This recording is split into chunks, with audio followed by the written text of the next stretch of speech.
di pembahasan kita hari ini.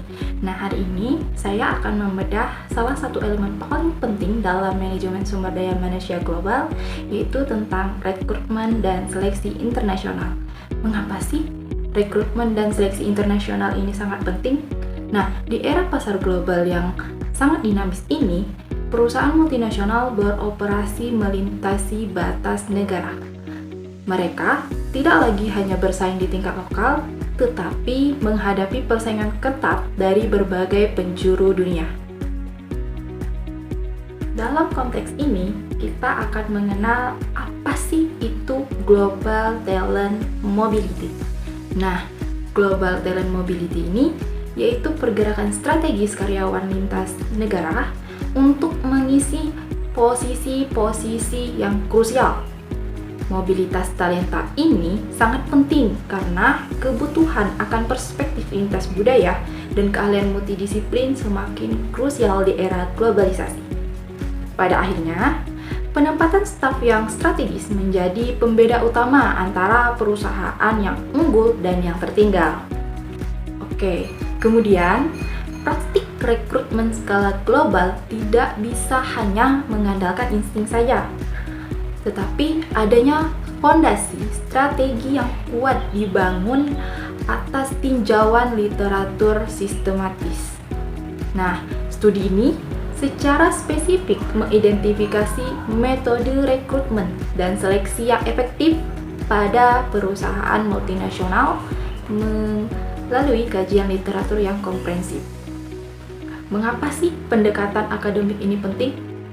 Karena pendekatan sistematis ini menjembatani kesenjangan pengetahuan dalam penempatan staf yang strategis di level internasional. Dengan riset yang matang, HR dapat membangun protokol rekrutmen yang berbasis bukti.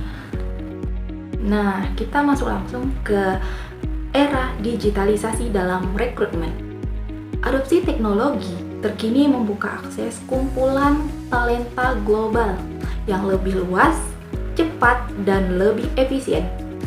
Pertama, melalui portal rekrutmen daring atau online. Nah, platform digital ini memungkinkan perusahaan menjangkau kandidat global tanpa batas geografis. Nah, di belakang layar portal tersebut, HR modern umumnya mengintegrasikan yang namanya Application Tracking System atau ETS. Nah, perangkat lunak ini bertugas memindai, menyortir, dan memberi peringkat pada ribuan CV atau kurikulum vitae dari berbagai negara secara otomatis. Selain itu, kolaborasi rekrutmen didorong melalui partisipasi dalam bursa kerja internasional, serta penggunaan aplikasi seluler yang memudahkan proses wawancara dari mana saja atau real time.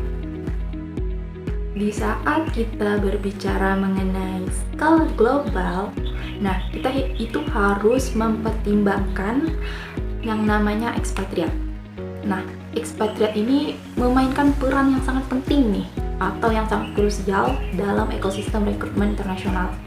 Nah, berbekal pengalaman lintas budaya, mereka dituntut untuk memiliki yang namanya Cultural Intelligence atau CIKI atau kecerdasan budaya yang mumpuni. Nah, dengan CIKI yang tinggi bagi ekspatriat ini mampu untuk meningkatkan efektivitas dalam menemukan dan menilai kandidat yang tepat untuk posisi global. Nah, lebih dari itu, mereka bertugas menjembatani perbedaan budaya antar tim dari berbagai negara. Gunanya itu untuk menciptakan kerja yang lebih sehat, lebih inklusif, dan produktif secara global. Kemudian nih, bagaimana sih proses rekrutmen itu bisa lebih efektif? Nah, dengan cara rekrutmen ini pada dasarnya itu merupakan proses yang sistematis untuk menarik kandidat yang memenuhi kualifikasi yang dibutuhkan organisasi. Nah, ada 3 langkah utama dalam proses rekrutmen. Nah, yang pertama itu tentunya adanya perencanaan SDM. Nah, perencanaan SDM ini mengidentifikasi kebutuhan tenaga kerja saat ini dan tenaga kerja masa depan secara strategis. Nah, kedua yaitu desain pekerjaan. Nah, di mana perusahaan merancang deskripsi dan spesifikasi jabatan yang jelas dan kompetitif. Nah, yang ketiga adalah penciptaan kesadaran. Nah, yaitu dengan menyebarkan informasi lowongan ke kanal-kanal atau channel yang tepat untuk menjangkau kandidat terbaik. Nah, setelah kandidat terkumpul atau sudah ada yang daftar, nah kita ini masuk ke kompleksitas seleksi internasionalnya. Nah, seleksi merupakan proses pengambilan keputusan untuk menerima atau menolak kandidat berdasarkan kesesuaian dan kebutuhan organisasi atau kebutuhan sebuah perusahaan. Nah, proses ini sangat bervariasi di setiap negara. Nah, dimulai dari screening atau review CV dan dokumen. Nah, kemudian dilanjutkan dengan wawancara untuk menilai kompetensi dan kecocokan budayanya.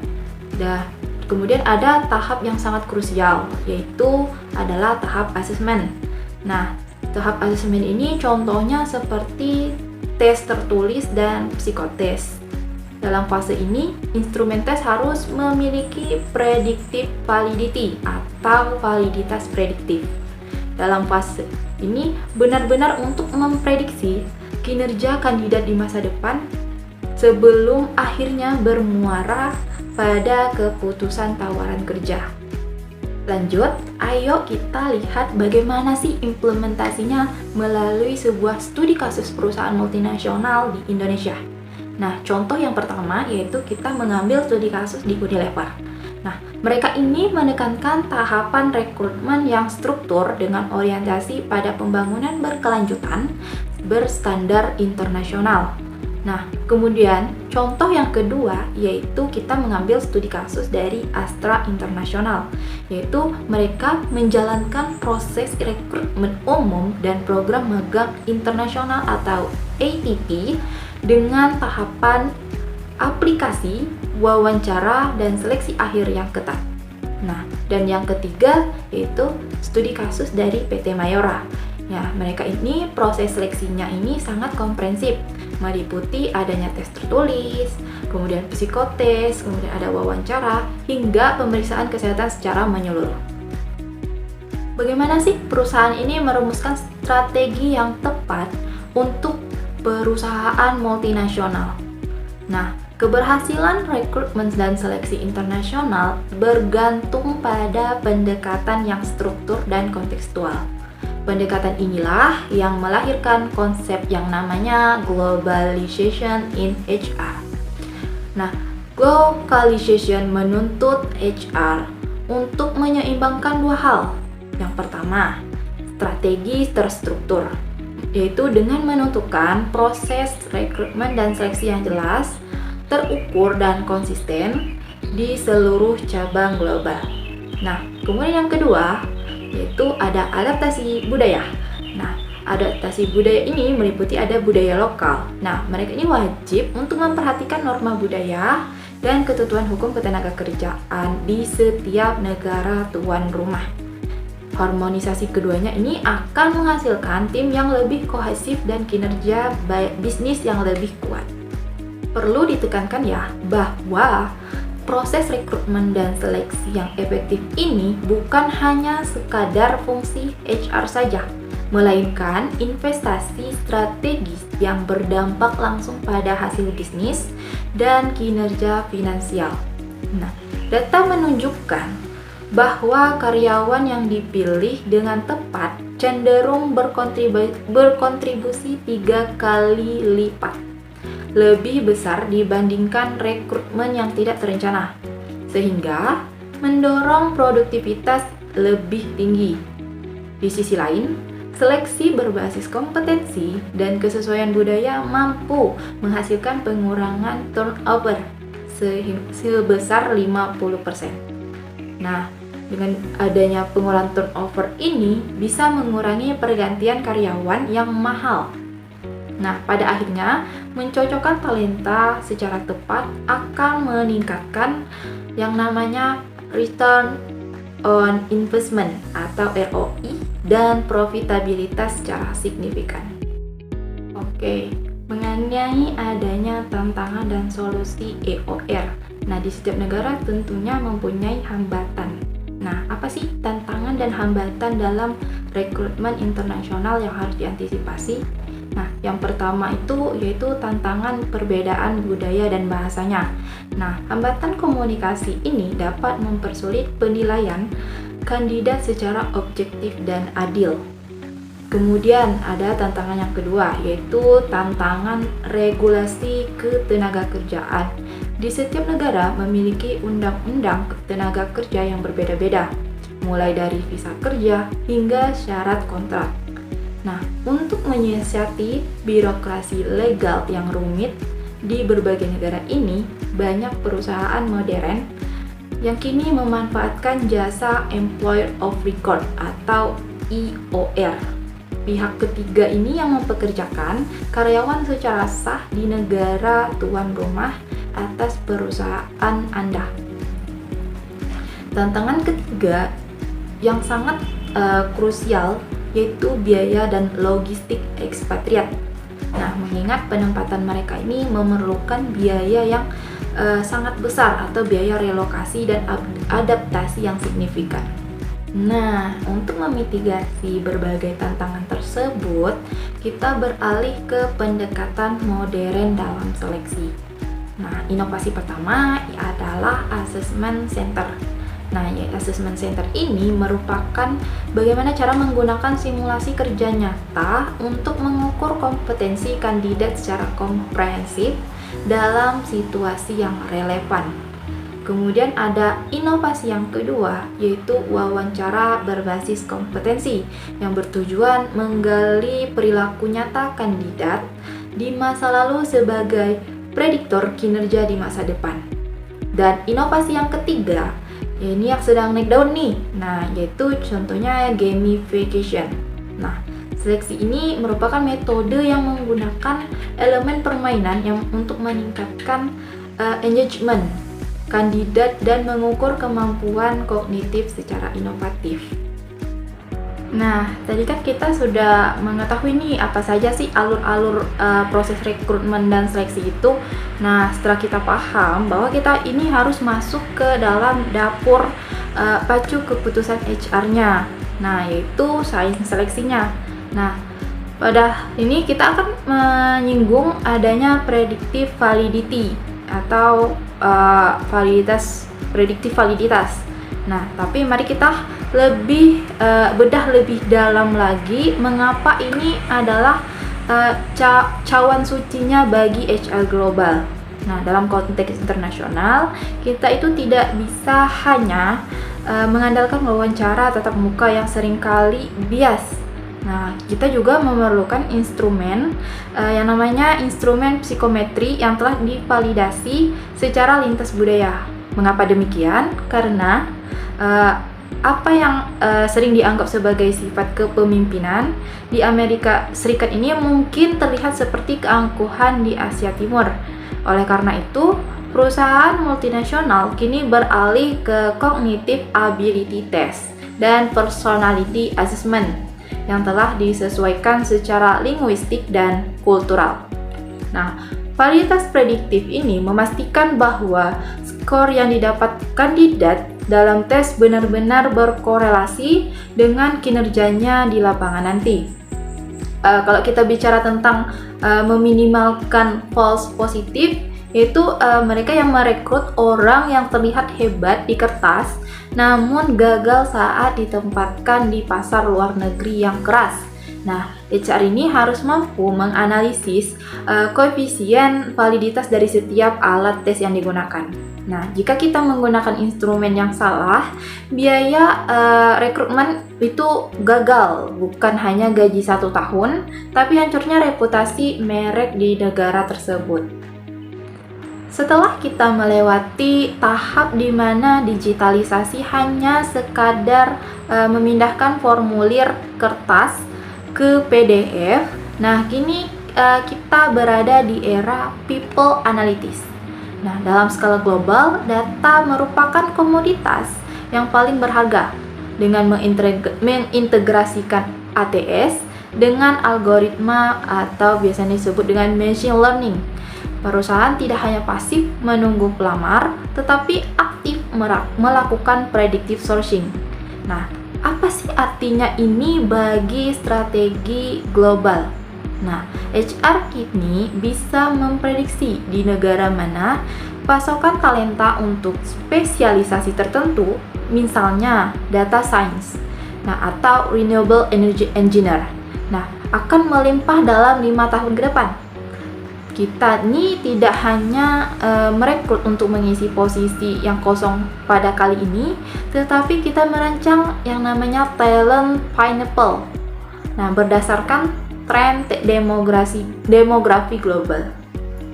Kalau dibahas lebih jauh lagi, analitik data ini memungkinkan kita untuk mengukur yang namanya quality of hire.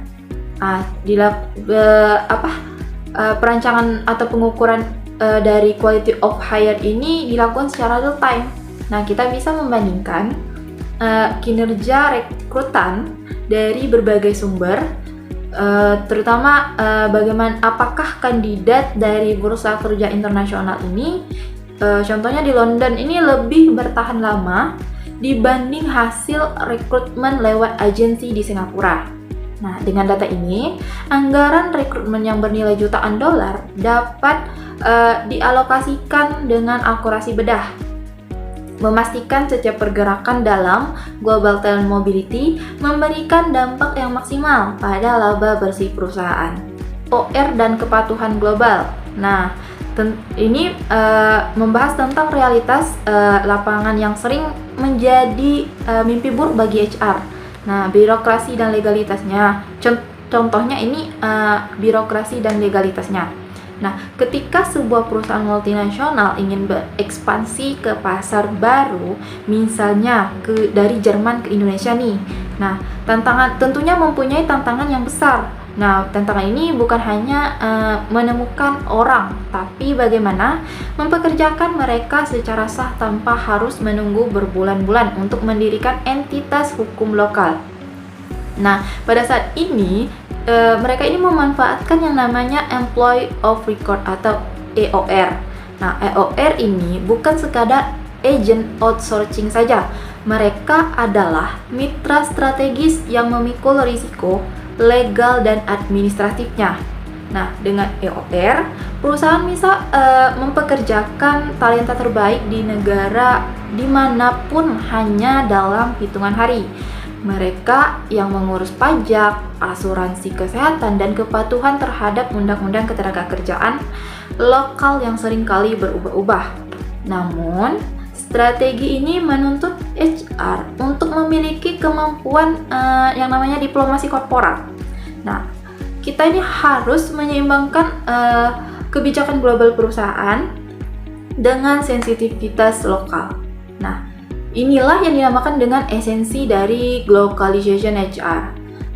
Kita juga harus tetap konsisten dengan standar etika perusahaan yang pusatnya gitu maksudnya. Namun cukup fleksibel untuk menghormati hari libur keagamaan, struktur tunjangan lokal, dan juga norma komunikasi di negara tujuan. Tanpa kepatuhan yang kuat, risiko tuntutan hukum internasional dan denda regulasi akan menghapus semua keuntungan yang dihasilkan oleh talenta-talenta yang hebat yang akan direkrut. Rekrutmen dan seleksi hanyalah awal dari sebuah perjalanan.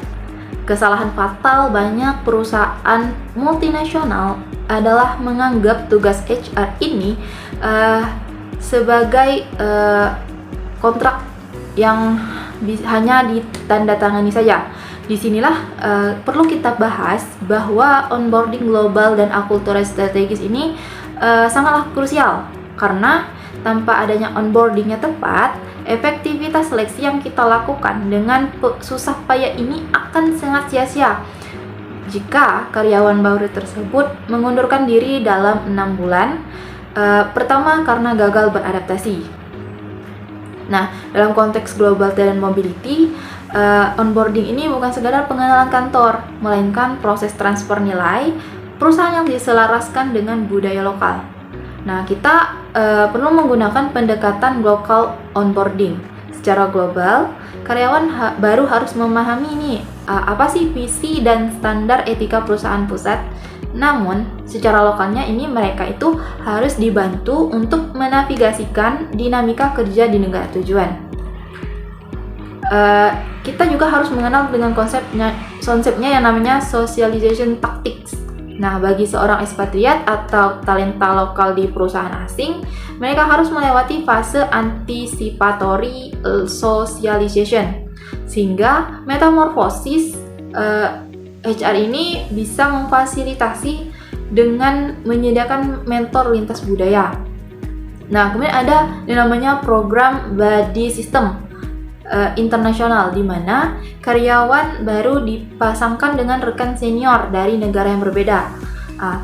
Terbukti ini bisa mempercepat peningkatan kultural intelijennya dengan efisiensi kerja hingga 40%. Nah, perlu diingatkan bahwa kesuksesan rekrutmen ini tidak diukur dari siapa yang bergabung, tapi dari siapa yang bertahan dan berkembang. Nah, kita bahas ke yang level makronya nih ya. Nah, rekrutmen internasional ini tidak terjadi di ruang yang hampa. Nah, ini tentunya terjadi di tengah pusaran politik ekonomi dunia. Sebagai pemimpin HR, kita harus memahami bahwa kebijakan seleksi ini akan mempengaruhi hubungan diplomatik dan juga stabilitas ekonomi antar negara. Contoh yang pertama, ada dinamika hubungan industrial. Nah, setiap negara ini memiliki landscape hubungan industrial yang berbeda-beda. Contohnya di Jerman. Nah, Jerman ini akan berhadapan dengan World Council yang sangat kuat. Nah, kemudian ada di Skandinavia. Nah, model tripartit antara pemerintah, pengusaha, dan serikat pekerja sangat dominan. Saat melakukan rekrutmen massal di negara-negara ini, strategi HR ini harus melibatkan negosiasi dengan pemangku kepentingan tersebut. Nah, kegagalan memahami hubungan industrial lokal dapat menyebabkan boikot atau masalah hukum yang sangat mahal. Nah, kemudian ada pengaruh geopolitik terhadap akuisisi talenta. Peran dagang, perubahan kebijakan visa, atau konflik regional secara langsung mengubah peta talenta. Misalnya, kebijakan visa kerja H-1 di Amerika Serikat atau perubahan aturan pasca Brexit di Inggris secara instan mengubah cara perusahaan teknologi merekrut talenta global. HR yang strategis harus memahami rencana kontingensi. Jika satu koridor talenta tertutup karena alasan politik, maka HR harus siap mengalihkan operasi rekrutmen ke wilayah lain melalui EOR atau pusat offshoring. Nah, kemudian ini ada tren masa depan atau gig economy global. Nah, perlu kita lihat juga bahwa pergeseran dari karyawan tetap menuju liquid workforce atau pekerja lepas ahli berskala internasional, dan juga bagaimana sistem ATS ini bisa menangani ribuan pekerja kontrak dari 20 negara berbeda dengan sistem perpajakan yang berbeda pula. Nah, disinilah integrasi antara teknologi HR dan juga kepatuhan hukum menjadi satu kesatuan yang tidak dapat dipisahkan. Nah, kita ini tidak lagi hanya mengelola orang dalam satu gedung saja. Nah, kita juga perlu mengelola kapasitas intelektualnya yang tersebar di seluruh zona waktu. Oke, sebagai penutupnya dari pembahasan yang sangat panjang ini, apa sih pesan utamanya bagi para HR yang telah berevolusi? Nah, terutama bukan lagi sekedar HR ini bukan hanya penyaring CV atau pengurus absensi. Pada panggung global ini tentunya adalah HR merupakan seorang arsitek of Human Capital. Nah, setiap keputusan rekrutmen yang akan dibuat, mulai dari menentukan predictive validity, kemudian memilih mitra EOR, hingga menerapkan globalization in HR, merupakan keputusan bisnis yang akan menentukan daya saing perusahaan di pasar global. Dunia masa depan tidak hanya mengenal batas geografi untuk talenta terbaik. Perusahaan yang menang adalah perusahaan yang mampu membangun jembatan di atas perbedaan budaya, memanfaatkan data untuk memprediksi masa depan, dan juga memperlakukan keberagaman sebagai aset paling berharga di neraca keuangan mereka. Jadi, praktisi HR ini tidak hanya memahami manusia, tetapi juga memahami data, hukum, dan strategi global. Oke, terima kasih atas perhatian teman-teman yang sudah menonton dan menyempatkan waktu untuk melihat video ini. Mari kita bangun masa depan talenta global bersama-sama. See you!